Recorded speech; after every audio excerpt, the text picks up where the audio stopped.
આપણે ઘણીવાર માનીએ છીએ કે ચૂંટણીઓ મોટી રાષ્ટ્રીય લહેરોથી જ જીતાય છે, પણ સાચી લડાઈ તો દરેક મતવિસ્તારની ગલીઓમાં લડાય છે. આજે આપણે ગુજરાતના આણંદની વાત કરીશું. એક એવી જગ્યાની વાર્તા જ્યાં મતદારોનો વિશ્વાસ પાછો જીતવા માટે ડેટા અને જમીની હકીકતનો કેવો અનોખો સંગમ થયો એ આપણે ઊંડાણમાં સમજીશું. જુઓ, ગુજરાતનો જે રાજકીય નકશો છે ને, એમાં દરેક મત વિસ્તારની પોતાની એક અલગ કહાણી છે. જે રાષ્ટ્રીય પરિણામો આપણે જોઈએ છે ને, એ આવા તો અસંખ્ય સ્થાનિક સંઘર્ષોનું જ પરિણામ હોય છે. આણંદમાં પણ એવું જ છે. અહીંની માટી, અહીંના લોકો અને સૌથી અગત્યનું એમની રોજીરોટી એ જ નક્કી કરે છે કે રાજકારણ કઈ દિશામાં જશે. તો આજે આપણે શું જોવાના છીએ? આપણે એક રાજકીય હરીફાઈની, એમ સમજો કે એક ફોરેન્સિક તપાસ કરીશું. શરૂઆત કરીશું જમીની હકીકતથી, પછી જોઈશું કે આંકડાઓ શું કહે છે અને એ આંકડા પાછળનું સત્ય શું છે, અને અંતે એ સમજીશું કે કેવી રીતે એક હારને જીતમાં બદલવા માટેનો આખો પ્લાન, એક આખી વ્યૂહરચના તૈયાર થઈ. તો ચાલો હવે સીધા જ આણંદની વાત પર આવીએ. સૌથી પહેલાં એ સમજવું જરૂરી છે કે આ મતવિસ્તારની જમીની હકીકત શું છે.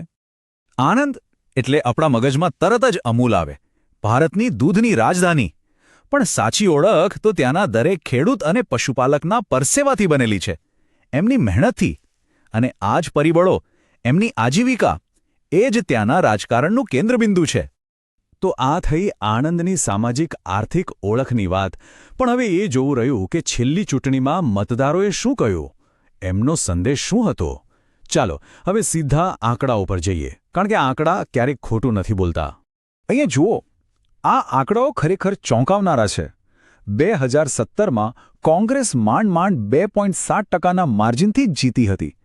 પણ 5 જ વર્ષમાં 2022માં આખી બાજી પલટાઈ ગઈ. ભાજપે 21%થી પણ વધારે, એક જંગી માર્જિનથી જીત મેળવી. હવે આટલો મોટો સ્વિંગ આ કોઈ સામાન્ય વાત નથી. આ સ્પષ્ટપણે બતાવે છે કે મતદારોના મિજાજમાં કોઈક મોટો ફેરફાર આવ્યો છે. અને આ બદલાવની સાથે એક બીજી ચિંતાજનક વાત પણ સામે આવી. મતદાનમાં ઘટાડો, લગભગ 7.5%નો ઘટાડો. હવે આનો અર્થ શું? શું મતદારો ઉદાસીન થઈ ગયા છે કે પછી આ કોઈ ઊંડા અસંતોષનો સંકેત છે? આ એક ગંભીર સવાલ છે. લોકશાહીમાં દરેક નાગરિકના મતનું, એમના અવાજનું સન્માન થવું જ જોઈએ, એમની ગરિમાનો સવાલ છે. જ્યારે લોકો મત આપવા નથી આવતા, ત્યારે શાસન અને જનતા વચ્ચેના સંવાદમાં ક્યાંક તો કડી તૂટી રહી છે એવું સૂચવે છે. આ ટેબલ પર નજર નાખો. આ કહાની વધુ સ્પષ્ટ બને છે. 2012માં જુઓ, લગભગ 74% મતદાન, અને 10 વર્ષ પછી 2022માં આ આંકડો ઘટીને 62%ની નીચે આવી ગયો. મતદારોનો ઉત્સાહ સતત ઘટી રહ્યો છે. આ આપણા પાછળના કારણોને સમજવા ખૂબ જ જરૂરી છે. અને હા, આ માત્ર આણંદની જ વાત નથી. ગ્રામીણ ભારતના ઘણા વિસ્તારોમાં આપણને આ જ પેટર્ન જોવા મળી રહી છે. તો આપણે જોયું તે શું થયું. પરિણામ બદલાયું, મતદાન ઘટ્યું. પણ હવે સૌથી મોટો સવાલ, આવું શા માટે થયું? ચાલો હવે એ કારણોની ઊંડી તપાસ કરીએ જેણે 2022ના પરિણામને આકાર આપ્યો. દરેક આંકડા પાછળ એક માનવ ચહેરો હોય છે, એક વેદના હોય છે. આણંદના કિસ્સામાં એ ચહેરો હતો ખેડૂતનો, પશુપાલકનો. દુષ્કાળના કારણે પાકને નુકસાન, અને ઉપરથી દૂધના ભાવ તૂટ્યા. જ્યારે ખેડૂતને એવું લાગે કે એને કોઈ ટેકો નથી, ત્યારે એની આખી આજીવિકા જ દાવ પર લાગી જાય છે. અને આ સંકટ માત્ર ખેતર સુધી સીમિત ન હતું, એ ઘર સુધી પહોંચી ગયું હતું. યુવાનો માટે નવી નોકરીઓ નહોતી.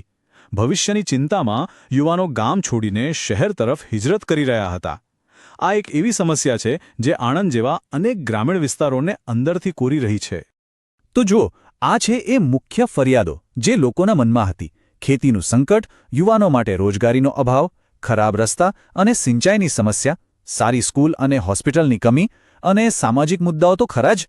આ બધી માત્ર ફરિયાદો નથી. જ્યારે લોકોની રોજિંદી જરૂરિયાતો પૂરી ન થાય, ત્યારે એ શાસન માટે એક ચેતવણી છે અને પડકારનાર માટે એક તક. તો ચૂંટણીનું મેદાન કેવું હતું? એક તરફ પડકારનાર માટે અનુકૂળ પરિબળો હતા, જેમ કે ગ્રામીણ વિસ્તારોમાં ફેલાયેલો અસંતોષ, લોકોની નારાજગી.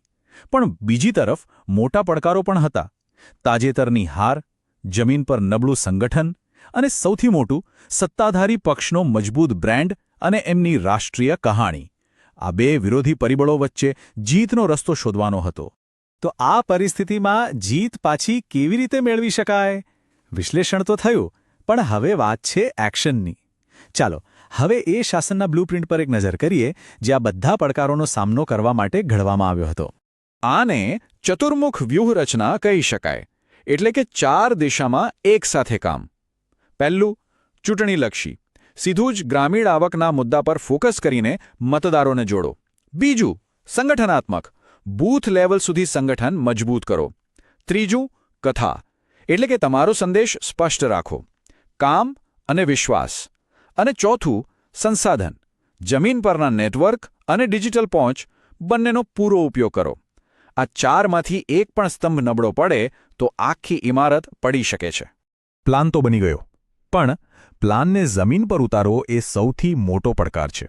તો આ વ્યૂહરચનાને 90 દિવસની એક સમયબદ્ધ યોજનામાં કેવી રીતે ઢાળવામાં આવી? ચાલો જોઈએ. આને 90 દિવસીય કેમ્પેન લીડર કહી શકાય. એક સીડી જેવું.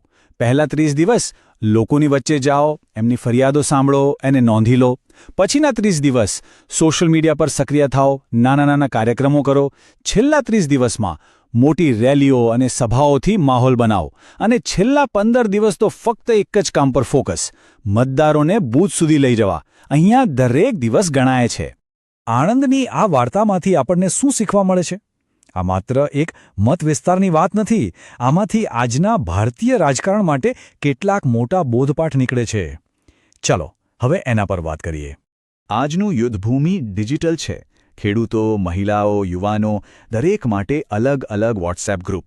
નાના નાના વિડીયોથી સ્થાનિક વાર્તાઓ લોકો સુધી પહોંચાડવી, સ્થાનિક ઇન્ફ્લુએન્સર સાથે જોડાવું, ખોટી માહિતી સામે ટ્રુથ ચેક ચલાવવું.